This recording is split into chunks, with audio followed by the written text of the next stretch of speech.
Right now is not the time to protest for anything. We're there for every national emergency, and this happens to be one of the biggest national emergencies in a while. I want to say U.S. history. I could be wrong. You know, we've had hurricanes, tornadoes, earthquakes, you name it.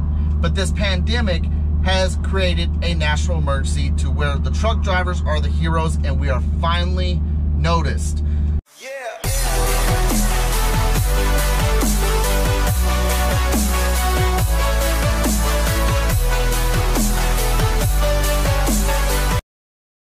Says, what was eastbound at what?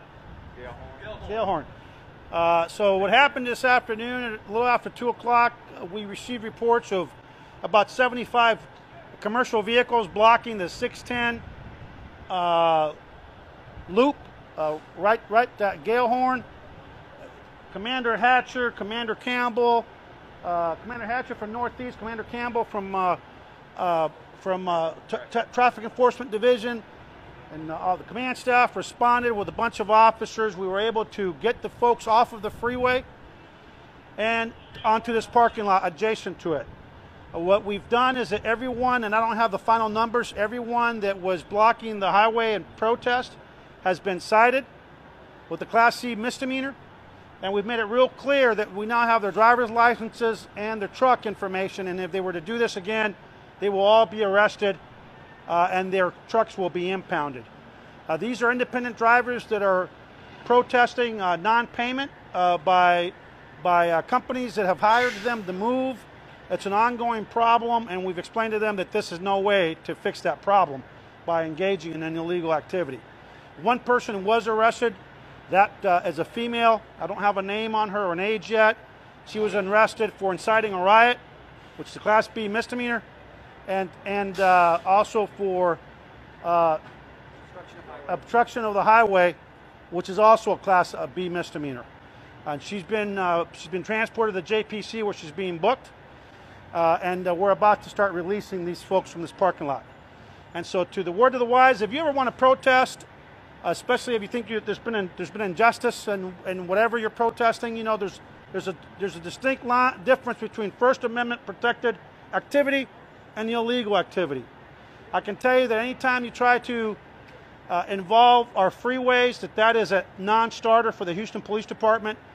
Freeways are meant for the transportation and movement of goods and people and interstate commerce. In fact, that depending on the circumstances, we can seek federal charges for interference with interstate commerce.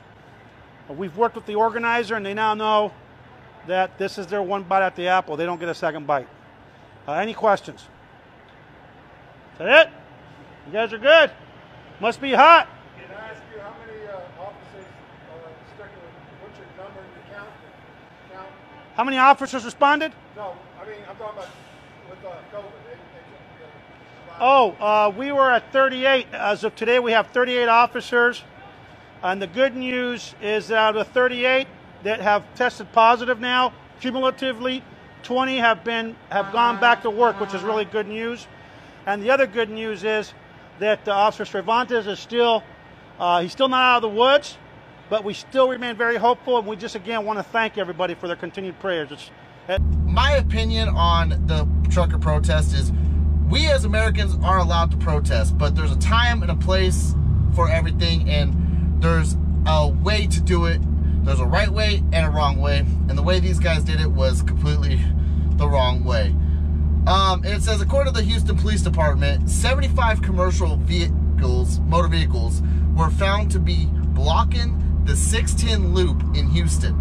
The truckers were protesting brokers who they claim are not paying them for the work, as well as offering low rates. Now, if a broker isn't paying you, I understand that 100%. You know, you could protest brokers not paying you, but there's a legal way to obtain your money.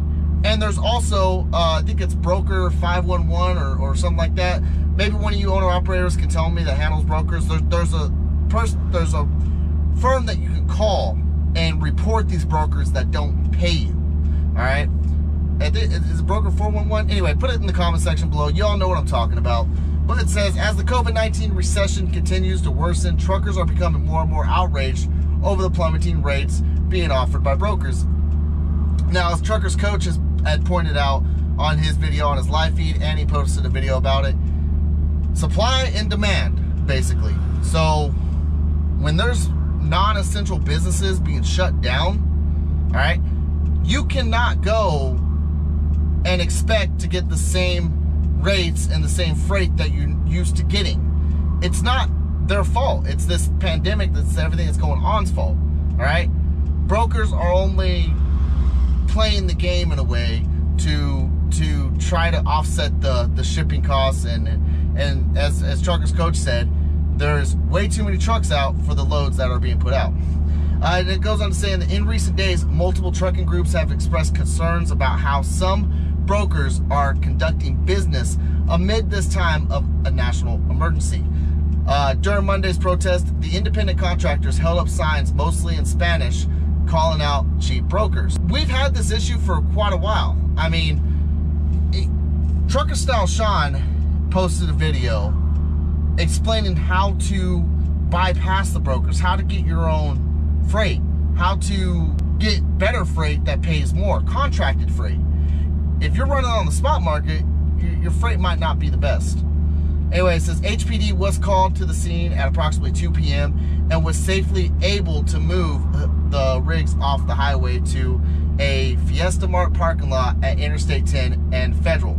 At a press briefing following the incident, HPD Chief Ark Acevedo reprimanded the protesters for blocking the roadway and interfering with the interstate commerce. So here's where I have a problem with anybody that blocks these roads. If you look at any protest, whether it be an Antifa protest, Black Lives Matter protest, anyone, who's the first to criticize these protesters for blocking the roadways?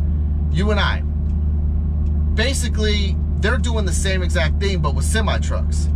You need to find a way to protest peacefully without obstructing traffic and without making it to where ambulances, fire department, emergency services can't get from point A to point B.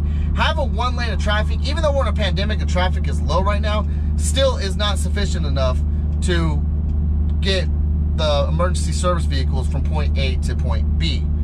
I mean, I sympathize with these guys 100%, but we need to learn to protest a different way than blocking highways. And some of y'all might disagree with me on this because everybody's looking at the time back in the 70s or 80s where the protests happened, where they blocked off the highway. That was a different time. We're living in a whole new generation. There's laws set in place to, and there's websites, there's fundraisers, there's so many other ways to protest and pass your bill and to help get your word out than blocking the highways now. Anyway, he goes on to say that everyone who was blocking the highway has been cited with a Class C misdemeanor, and we made it real clear that we now have their driver's license and their truck information. And if they were to do this again, they will all be arrested and their trucks will be impounded.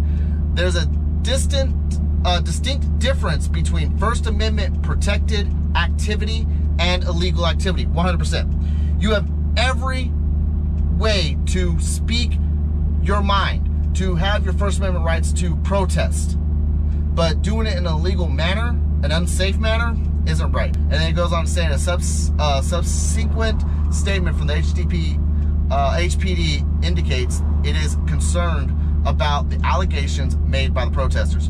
Further, HPD says it will be launching a criminal investigations into the allegations of the widespread theft of wages. So my final thoughts on this. We have finally earned a shred of respect in the trucking industry. The president, this was the first president that actually went and stated in public a thank you to us. When was the last time you ever heard of a president of the United States? Whether y'all think it's fake or not, whether you think it's just for political views and votes, who cares? You go on TikTok, you go on YouTube, you go on Facebook. any one of these social media sites, people actually care. And people are actually thanking us for what we do. A lot of you guys are going to say, no thanks is necessary. That's 100% true. But being able to feel that same appreciation that military members get, that firefighters get, that police officers get, that ambulance get, is amazing to me. It feels good to me. Because we are the stepping stone when it comes to the end, like when it comes to the economy. All right? We hold it up and we have zero appreciation. Do not ruin it. Do not throw it away for this kind of BS. So, I think that's all I gotta say about that. But I want to thank y'all for watching. What's your thoughts on this entire thing? Please leave a comment down below. If this is your first time here, please hit that subscribe button, hit that bell icon, hit that like button down below. I will do, as requested, you know, I will try to do more of these, but it's going to be in a separate playlist. So lately I've been switching my game up with the point of view of trucking, real trucking POV, and that's going to be my main theme. But every now and then I'll keep doing one of these videos. So anyway, what's y'all's thoughts? Y'all be safe, keep the rubber side down, and as usual, Misfit out.